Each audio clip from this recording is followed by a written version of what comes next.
So we got the full sink. I'm a big fan of the Scientific Anglers Trout Express. This is a 240 grain for my 7-weight right here. And it's around like a 20-25 foot sinking head on it. I will literally just run a straight piece of 12-pound Seagar or any 2X or 0X or 1X, and I'll just run it 6 feet long and put a little perfection loop in there just to keep a nice straight leader right there. I don't tend to really fish any tapered leaders on the streamer. We're really just trying to get that line to cut in there, and I feel like just having one diameter through helps out a lot. And definitely in more heavily pressured areas, I do think kind of moving that fly away from that sinking leader kind of gets you a little bit more bites. Now this is the go-to line if I'm ever fishing out of a boat on larger rivers or tailwaters. This is the go-to line here regardless of what I'm doing.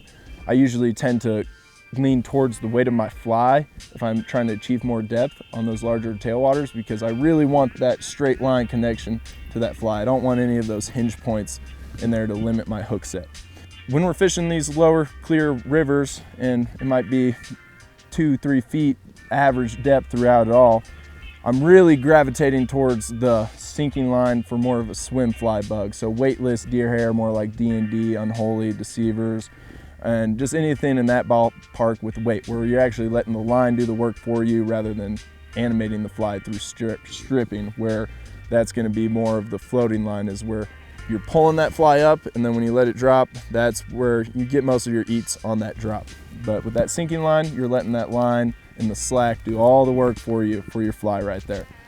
But I'm definitely gravitating towards the floating line on smaller water and the sinking line on larger water. And then that intermediate clear line is a good in between on both. It just depends on what fish, where the fish are and what they're eating on.